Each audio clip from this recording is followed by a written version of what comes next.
صاحبي ايه الاخبار؟ 2468 في رشة الحج نادي تحييكوا. روقت عليك في الصوت فروق عليا بقى باللايك والاشتراك.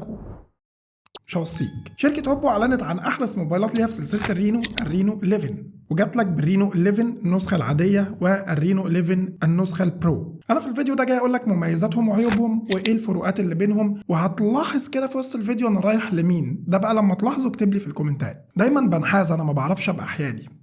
خلاص يا فهمي، وما كف وف ولايكات واشتراكات، انزل بلاي. بص يا صاحبي، عشان ندي كل حاجه حقها انا هقول لك كل حاجه زي ما انا حاسسها بالظبط بدون اي تجميل لاي حاجه. اول حاجه بتقع عينيك عليها التصميم. الحقيقه التصميم اول ما عينيك تقع عليه كده مش هيبهرك زي ما انا ما انبهرتش، عادي جدا. تصميمين شبه بعض بالظبط في كل حاجه، نفس الالترا سليم، نفس الوزن الخفيف، نفس كل حاجه. سيت اب الكاميرات في البرو مختلف شويه عن ال11 العادي، هتلاقي الكاميرتين في دايره لوحدهم، اما هنا هتلاقي الكاميرا في دايره لوحدها. بالاضافه طبعا اللي فيه اطار معدن كده لافف حوالين الكاميرات في البرو مديله شويه تميز. اما من حيث المتانه عشان نبقى ادينا كل حاجه حقها، فالموبايل ده ديورابل جدا، بتحمل معاك. اوبو بهدلت الموبايل ده اختبارات سقوط واختبارات ميه واختبارات حاجات كتير جدا وصمد. هتلاحظ عندك وجود مستشعر الانفراريد، تاني مره نشوفها بعد سلسله الرينو 10، وما زالوا محتفظين بيها في الرينو 11. الشاشتين هنا مش هتلاحظ فيهم ادنى فرق ملحوظ، لان الشاشتين بيجوا بتصميم الهول بانش 6.7 بوصه، الاثنين 120 هرتز، الاثنين بيدعموا الاتش دي ار 10 بلس، الاثنين سطوع والوان وكونتراست رهيب جدا، هتحب تتفرج على محتواك عليهم.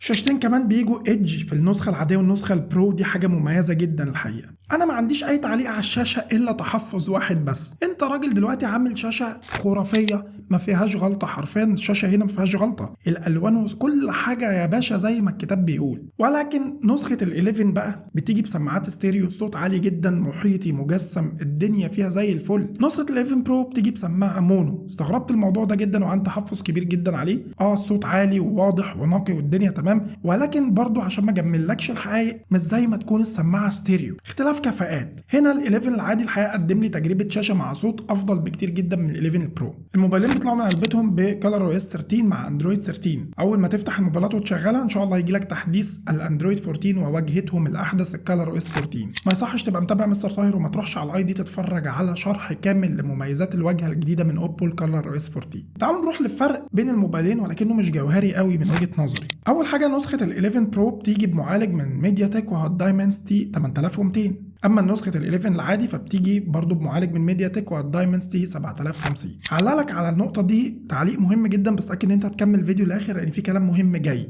الكلام المهم اللي جاي اعتقد بشكل كبير جدا هو يساعدك تختار البرو ولا النسخه العاديه. الموبايلين بيجوا ب 12 جيجا رام، ومع خاصيه الرام اكسبانشن تقدر تزود الرام من الروم 12 جيجا كمان عشان تاخد مجموع رامات 24 جيجا. نسخه ال11 العادي بتيجي ب 256 جيجا ذاكره تخزين وفي 512، اما نسخه البرو فبتبدا من 512. ومن وجهه نظري 256 بقوش يكفوا، ال 512 بقت حاجه ضروريه جدا، ده من وجهه نظر العبد لله. الموبايلين بيدعموا تركيب شريحتين وما بيدعموش كارت ميموري، فخد بالك وانت رايح تشتري هات النسخه الاكبر. تعال نتكلم عن الاداء هنا مجموعه عوامل كتيره جدا بتخدم عليه، من ال 24 جيجا رام لل 120 هرتز للمعالج الدايمنسيتي اللي انا بفضل السلسله دي من ميديا تك الحقيقه. وضيف عليهم ميزه رهيبه جدا اوبو حطها لك في الكالر اس 14، وان انت بتقدر تستخدم التطبيقات في الخلفيه لمده 72 ساعه بدون ما تتاثر وبدون ما التطبيق يعيد فتح نفسه من الاول وجديد. وضيف على كده كمان اكبر قدر من توفير الطاقه، بالاضافه كمان لاكبر قدر من توفير الذاكره الداخليه من خلال مسح بقى الحاجات اللي ملهاش لازمه والحاجات المتكرره، كل ده بيفرق جدا في تجربه الاستخدام. اما على اداء في المهام الثقيله فانا ما حسيتش فرق جوهري بين التليفونين الحقيقه، لاني قدرت العب ببجي على الاتش دي ار جرافيك مع الالترا فريم ريت و60 فريم مستقرين في الموبايلين.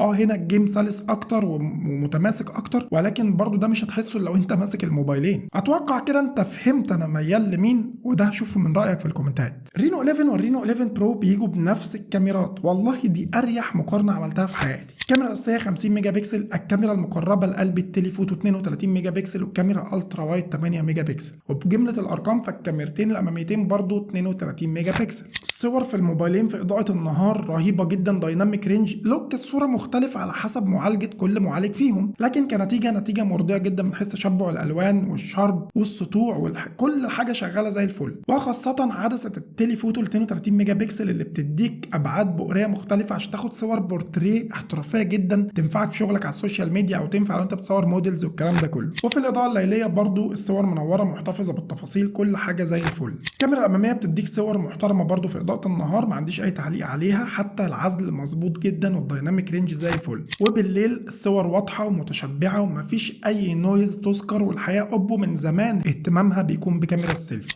دي تجربه تصوير الفيديو بال11 وال11 برو. والمايك دلوقتي هيبقى طالع من الرينو 11. طبعا ثبات عالي جدا، انا ملاحظ ما شاء الله الدنيا زي الفل في الثبات.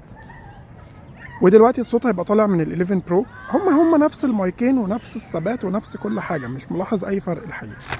دي تجربه تصوير السيلفي بال11 وال11 برو. طبعا كده ال11 كده ال11 برو زي ما انتم شايفين، يعني ما شاء الله تفاصيل حلوه. هي اوبو بتاعت كاميرات سيلفي الحقيقه، لا جدال على كده او لا خلاف على كده.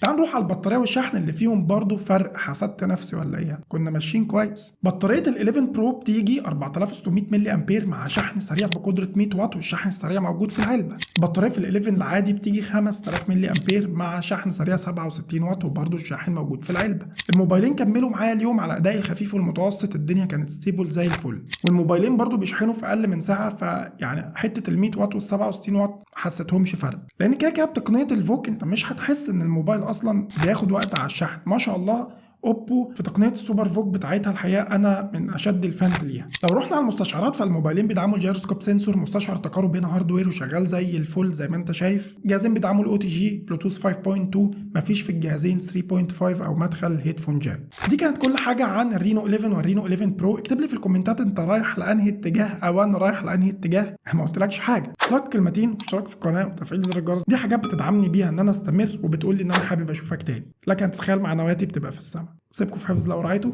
وعلى اللقاء باذن الله تعالى في فيديوهات كتير. سلام.